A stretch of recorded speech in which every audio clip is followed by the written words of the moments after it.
Bismillahirrahmanirrahim.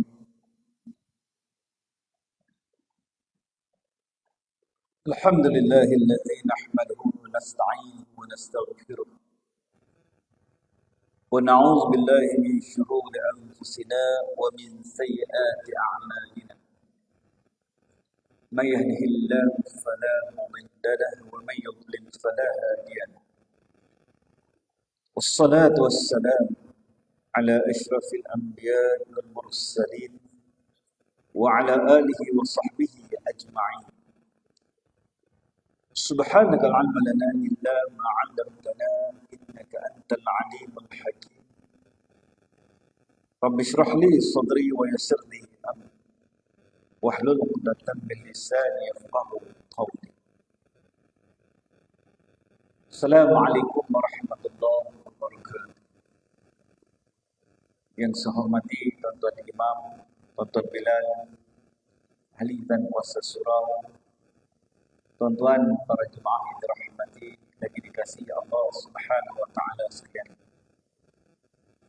Pertamanya sama-samalah kita panjatkan syukur kita kepada Allah Subhanahu wa taala kerana dengan limpah kurnia dapat sama-sama pada tengah hari ini diberikan kesempatan dan kelapangan untuk kita berada dalam satu majlis ilmu. Mudah-mudahan pertemuan ini memberikan manfaat, kebaikan dunia dan akhirat insya-Allah. Jadi sebelum sama-sama kita menunaikan salat zuhur kurang setengah jam daripada sekarang, sama-samalah kita ambil masa yang ada ini untuk kita ingat memperingati antara satu sama lain. Mudah-mudahan peringatan-peringatan dapat memberikan kebaikan dalam kehidupan kita di dunia dan juga di akhirat. Tuan-tuan yang dirahmati lagi dikasihi Allah Subhanahu wa taala sekalian, kita kini berada dalam satu bulan yang penuh dengan kemuliaan. Bulan yang penuh dengan fadilat, ganjaran-ganjaran Allah Subhanahu wa taala yang begitu banyak, tak terkira, tak terhitung. Namun Ramadan adalah satu bulan yang bukan di zaman Nabi kita sallallahu alaihi wasallam. Tapi kita ni manusia datang pergi tak kembali. Itu beza. Nampak? Ramadan dia datang, dia pergi, dia datang, dia pergi. Datang balik. Kita ni manusia datang pergi tak balik dah. Tak balik dah tuan-tuan. Tak kembali dah. Peluang kita nak berjumpa dengan Ramadan akan datang belum tentu. Berapa ramai orang yang tidak ada kesempatan untuk bertemu dengan Ramadan pada kali ini? Ramai tak? Ramai. Kawan-kawan kita, saudara mara kita, adik-beradik kita. Tahun lepas ada, tahun ni tak ada dah. Tak berkesempatan untuk bersama dengan kita pada Ramadan kali ini. Kita alhamdulillah Allah bagi kesempatan ini untuk bertemu dengan Ramadan. Maka jangan diabaikan, jangan disia-siakan waktu-waktu, hari-hari, detik-detik kita bersama dengan Ramadan. Kerana ini adalah waktu-waktu yang berharga, yang Allah janjikan bermacam-macam ganjarannya kepada mereka yang beramal dan beribadah. Dan pada tengah hari ini saya mungkin nak juruskan kepada satu perkara, iaitu bagaimanakah memustajabkan doa Ramadan. Saya nak fokuskan tajuk perbincangan kita pada tengah hari ini mengenai bagaimana nak memustajabkan doa dalam bulan Ramadan ini. Sebab kita digalakkan berdoa, disuruh kita berdoa. Ya. Karena Allah Ta'ala itu dekat dengan kita. Ya. Fa inni qarib. Sesungguhnya aku ni dekat. Maka disuruh kita minta pada Allah Subhanahu Wa Ta'ala. Minta tu makna dia doa Tuhan. Siapa sini yang tak nak doa dia mustajab? Semua orang nak doa dia mustajab ataupun doanya dimakbulkan oleh Allah. Hidup tanpa doa adalah suatu kemusnahan. Doa itu silahul mukmin, senjata bagi orang mukmin. Ataupun dalam hadis yang lain Nabi sebut mukhul ibadah, otak kepada ibadah. Bila kata otak ni tuan-tuan, kalau dalam tubuh badan kita ni, kalau otak tak berfungsi, agak-agak anggota lain ni boleh berfungsi lah. Dia tak boleh berfungsi dengan baik. Nampak? Sebab otak dah tak berfungsi. Sama juga bila mana kita melakukan apa jua ibadah, tetapi tidak disertakan dengan doa, macam tak lengkap. Sebab itu lepas kita solat, kita baca doa. Habis majlis ilmu, kita baca doa. Habis baca Quran, kita baca doa. Habis zikir, kita baca doa. Nak naik kenderaan, baca doa. Nak masuk kelas belajar, baca doa. Nak bekerja, baca doa. Macam-macam doa, tuan-tuan. Dan doa itu mukhul ibadah. Doa itu otak kepada ibadah. Mana siapa yang tidak berdoa, dia menuju kemusnahan. Banyak perkara yang perlu kita mohon kepada Allah. Banyak, tuan-tuan. Bukan soal nikmat saja. Kita minta supaya dimurahkan rezeki, dibuka pintu rezeki, diminta rezeki turun daripada langit. Kalau jauh didekatkan, kalau susah disenangkan. Kita minta pada Allah. Itu nikmat. Ataupun cita-cita yang kita idamkan. Kita nak jadi apa? Apa yang kita nak? Apa yang menjadi matlamat dalam kehidupan kita? Itu yang selalu, benda yang selalu kita minta pada Allah. Tetapi juga perlu kita mohon, apa dia? Supaya tidak dihilangkan nikmat dan perkara-perkara cita-cita yang telah kita perolehi. Dah dapat, kita minta supaya Allah kekalkan.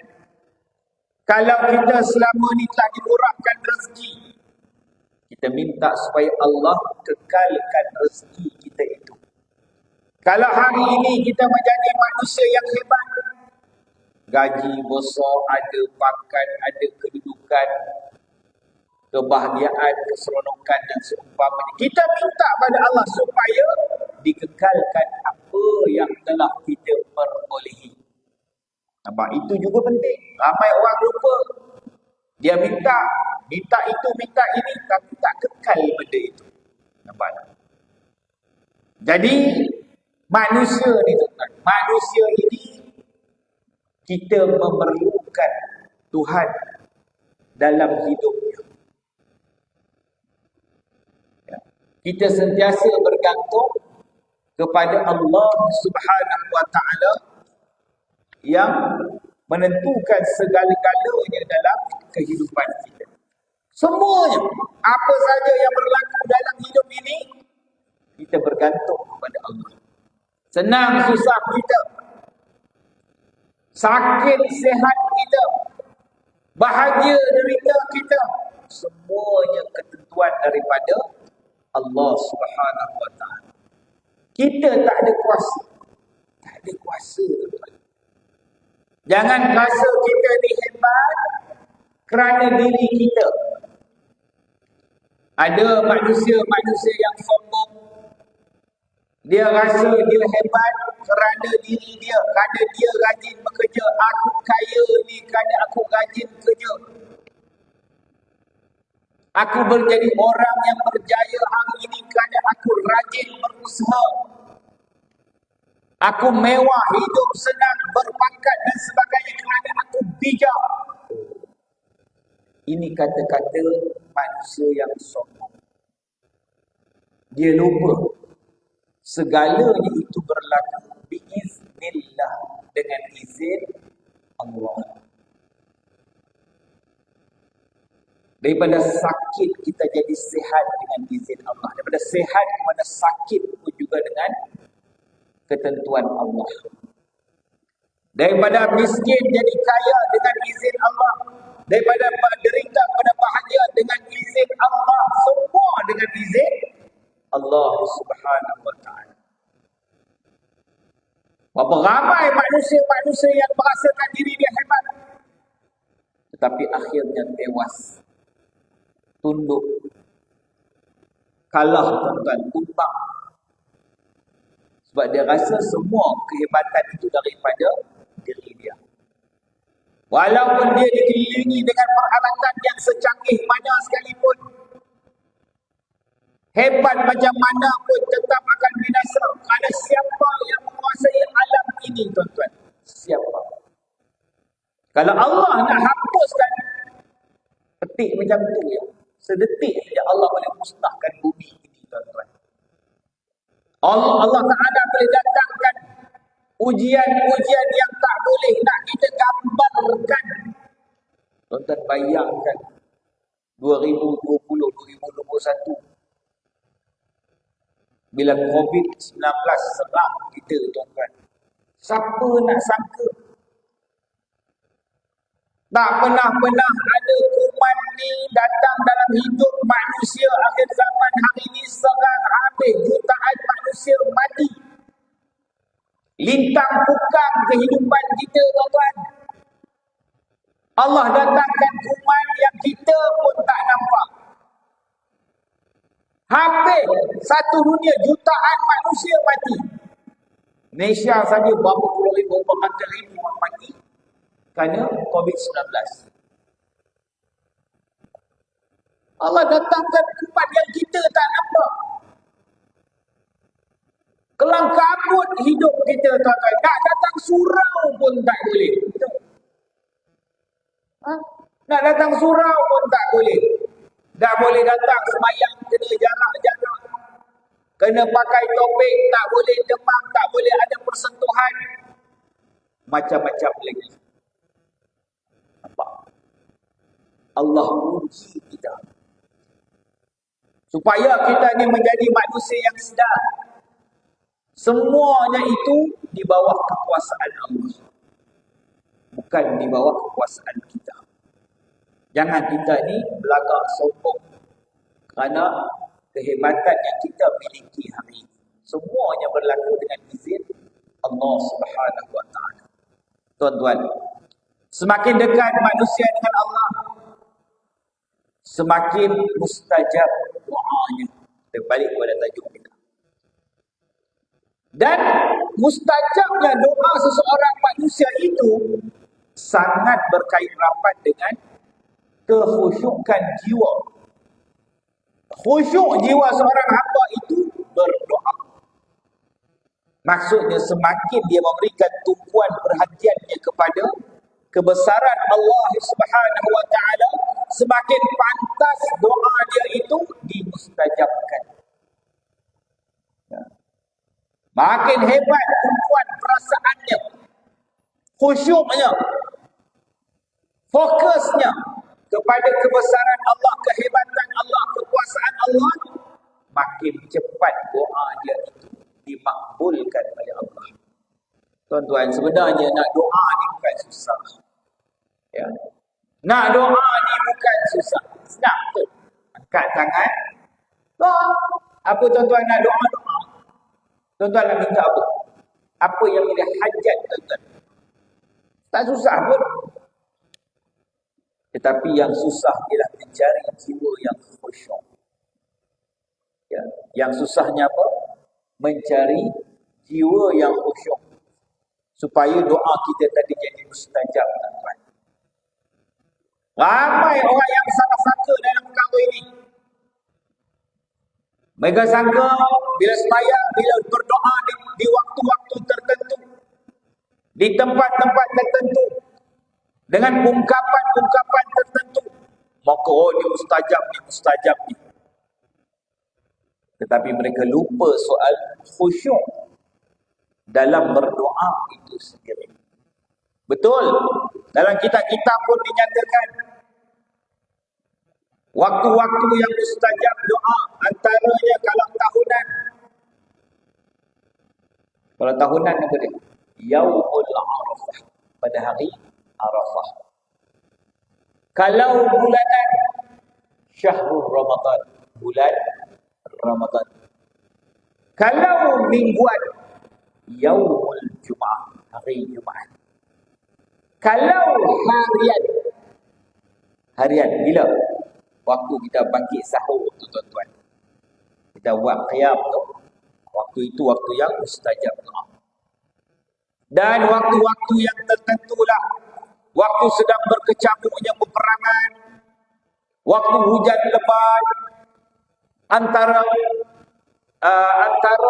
azan dan iqamah, ketika mana bersujud, selepas solat, itu waktu-waktu yang mustajab doa. Ketika mana kita berada di Mekah, di Madinah, nampak tak? Di tempat-tempat yang mulia itu, maka lebih mudah Allah mustajabkan doa. Tidak dinafikan tempat-tempat tersebut. Di samping itu, kita beramalkan adab-adab ketika mana berdoa. Ini adab, tuan-tuan. Sebab itu bila berdoalah dengan penuh khusyuk. Jangan main-main. Ni dalam doa mulut duk makan, mengunyap, amin. Yang teruk lagi tengah doa isap rukuk. Ni sebelah tangan angkat, amin, amin, Allah. Tengah doa bersembang borak. Malam tadi bola siapa menang? Tengah doa ni. Oi, sedap makan chicken chop buka puasa. Tengah doa ni. Sembang macam-macam. Mana adab tu? Nampak? Baik tak bayar doa? Tambah kalau macam Punduri Bidara. Allah. Pak Imam tu baca doa. Hak yang di dapur tu pun nak angkat tangan juga baca doa. Nasi tambah. Tu lama tak cukup. Lalu tangan ke doa. Baik tak payah. Nampak? Baik tak payah. Doalah bersungguh-sungguh. Nampak? Doa ni penuh dengan adab. Sebab itu jangan kita heran, tuan-tuan. Kalau ada di kalangan kita ni yang doanya tidak dimakbulkan, tidak mustajab, walaupun dia berada di Mekah sekalipun, dia duduk sebulan, tuan-tuan, di masjid, di Makkahul Mukarramah, di Madinah, di Masjidil Haram, tapi doa dia tidak dimakbulkan. Jangan heran kalau orang itu doa dia tak dimakbulkan, sedangkan dia sedang berada di bulan Ramadan, bulan yang hebat, bulan yang mustajab doa ni. Jangan tuan-tuan heran. Ya. Oh, aku minta macam-macam, tapi tak nampak apa pun. Tak nampak pun kesan. Walaupun tempat yang tuan-tuan berdoa itu tempat yang hebat, waktu yang hebat, tapi dia gagal untuk memenuhi perkara yang menjadi asas. Benda yang menjadi asas dalam ketika mana berdoa, iaitu jiwa yang khusyuk itu tadi. Yang benar-benar Dia mohon pada Allah itu dalam arti kata dia ini seorang hamba. Macam kita minta sesuatu, macam anak kita minta duit pada kita. Macam mana? Bah, RM10. Oh, mak. Kalau anak kita minta duit dekat kita macam tu, agak-agak nak bagi tak? Agak-agak tuan-tuan nak bagi tak? Bawi, RM10. Ada nak bagi. Mampu kita tak bagi. 10 liang aku bagi kau. Nampak tak? Orang ajar punya anak. Tak bagi kita. Tapi kalau dia minta tu, biasalah ayat anak. Abang sihat? Nampak ayat dia tu. Tiba-tiba dia tanya aku sihat tak sihat. Itu tak ada pun. Pernah dia tanya lagi. Abang boleh tolong sikit tak? Nampak tak sihat? Itu ayat dia. Kita faham dah tu. Faham dah. Apa tak direct the point dia? Nampak tak? Dia minta. Ada nak kena bayar sikit dia. Tak banyak pun sikit dia. 450 je. Nampak tak? Ayat dia. Aku ingatkan RM230. 400. Tapi kita dia, ayat dia tu. Ayat dia kena dengan cita rasa kita. Banyak pun akhirnya kita bagi juga. Kita bagi juga tuan-tuan. Nampak? Kerana cara dia tadi. Betul cara dia. Tapi kalau teruk dia minta bang. Minta duit bang. Pasal kan. Ada kita nak bagi. Mana pandai lah kau nak hidup. Nampak tak? Itulah jawab kita sudah. Begitu juga kita dengan Allah Subhanahu Wa Taala. Bila mana kita minta mohon pada Allah dengan hati yang khusyuk tadi, dengan kerendahan jiwa dan hati, bahawa kita ini hamba Allah yang hina, maka Allah akan lebih mudah untuk memakbulkan doa kita.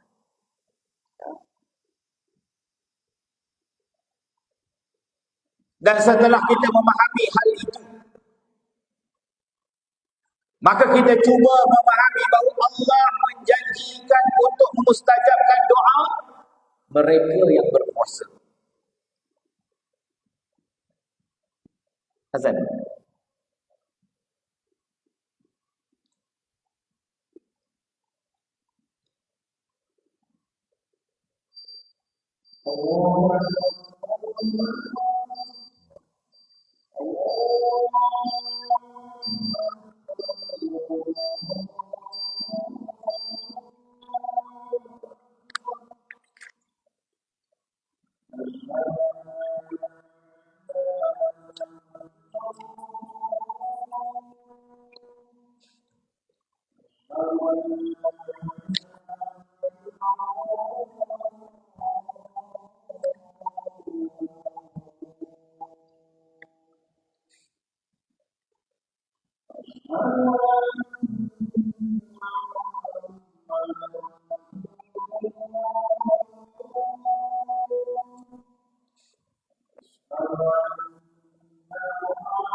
Baik, kita sambung sikit lagi tuan-tuan.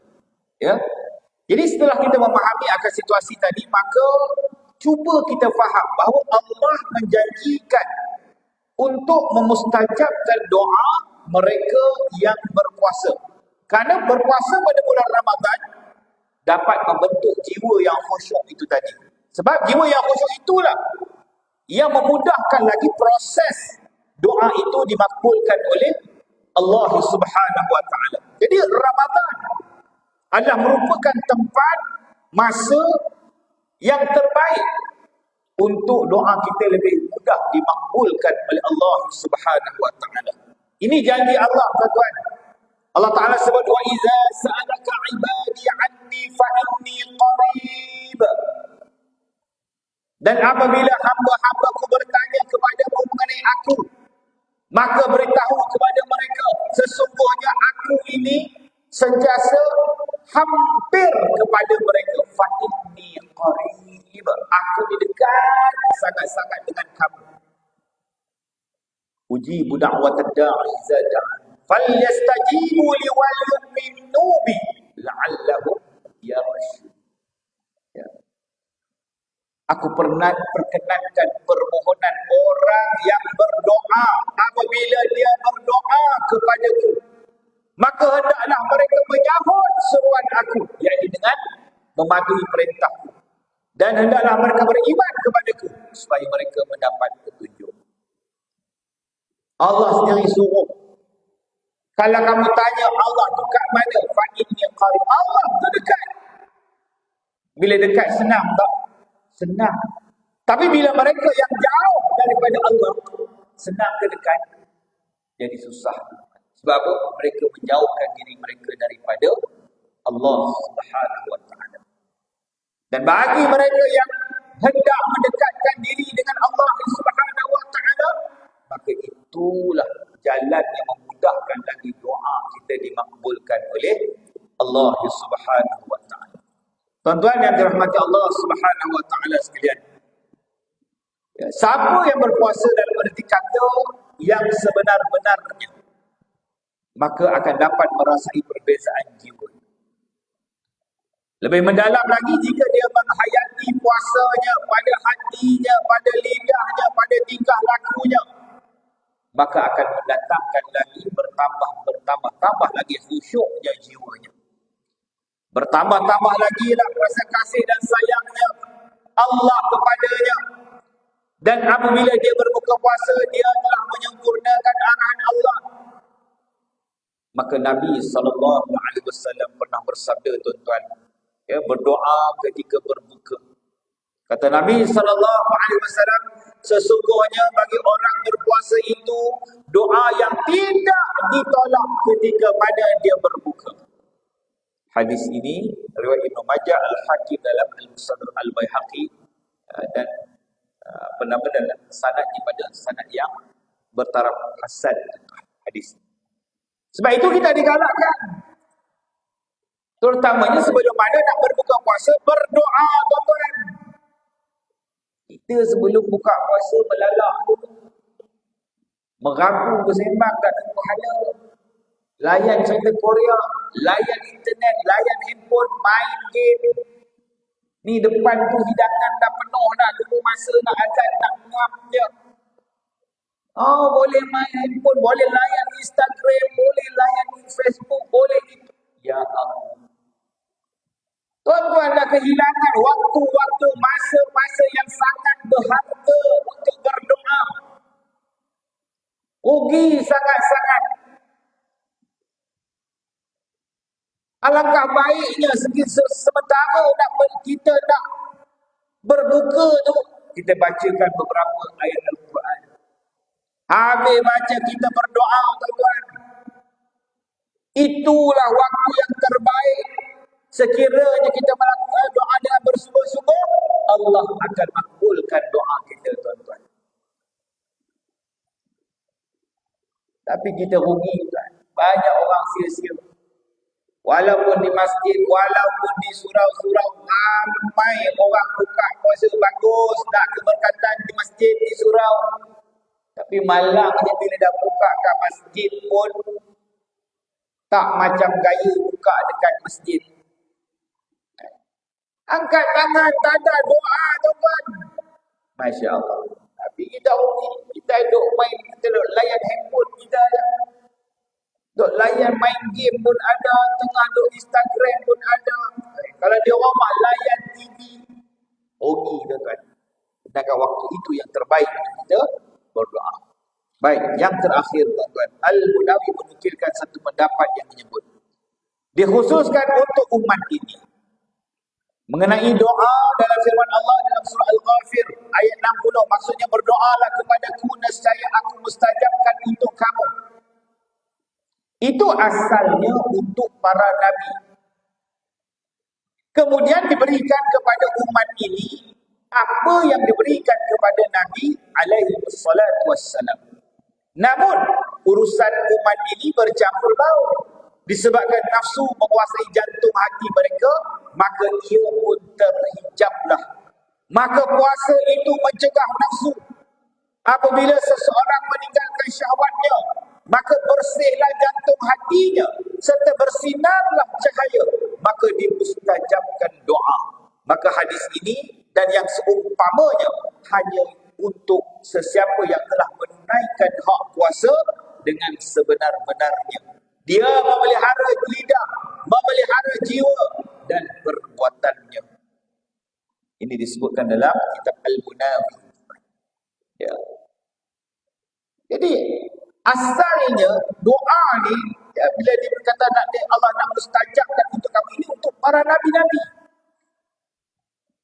Tetapi kemudian diberikan kepada kita. Malangnya manusia ni jiwa dan hatinya berbau-bau. Kejap okey, kejap tak okey, kejap khusyuk, kejap tak khusyuk, kejap elok, kejap mengaku. Maka ada kala doanya makbul, ada kalanya tidak makbul.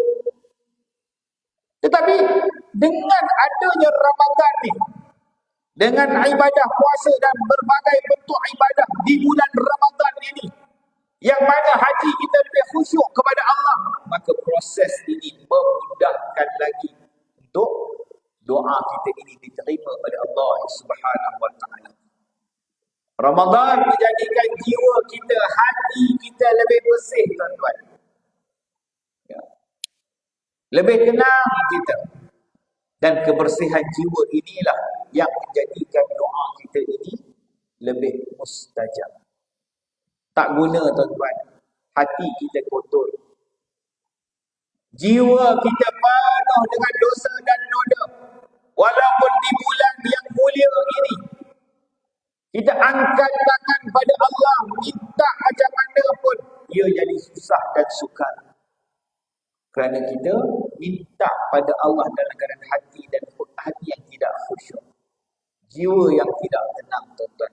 Jadi sama-samalah kita menjadikan Ramadan kali ini ya, sebagai suatu wadah, sebagai satu platform yang boleh menjadikan jiwa kita ini lebih tenang dan khusyuk dalam beribadah kepada Allah Subhanahu wa taala. Agar semua yang kita cita-citakan, semua yang kita doakan, semua yang kita hajatkan diterima dan dimakbulkan oleh Allah Subhanahu wa taala. Jadi sekadar itu sajalah tuan-tuan perkongsian kita pada tengah hari ini, mudah-mudahan memberi manfaat dan kebaikan dalam kehidupan kita. Wallahu a'lam. A'udzu billahi minasyaitonir rajim. Bismillahirrahmanirrahim. Alhamdulillahi rabbil alamin. Wassalatu wassalamu ala asyrafil anbiya'i wal mursalin wa ala alihi wa sahbihi ajma'in. Allahumma anfa'na bima 'allamtana wa 'allimna ma yanfa'una wa zidna 'ilma warzuqna fahma. Walhamdulillahi 'ala kulli hal. Wa na'udzu billahi min ahwa'il nar. Allahumma inna nas'aluka ridhaka wal jannah wa na'udzu bika min sakhatika wan nar. Allahumma innaka 'afuwun karim tuhibbul 'afwa fa'fu 'anna ya karim fa'fu 'anna ya rahim fa'fu 'anna ya rabbal 'alamin. Rabbana atina fid dunya hasanah wa fil akhirati hasanah wa qina 'adzaban nar.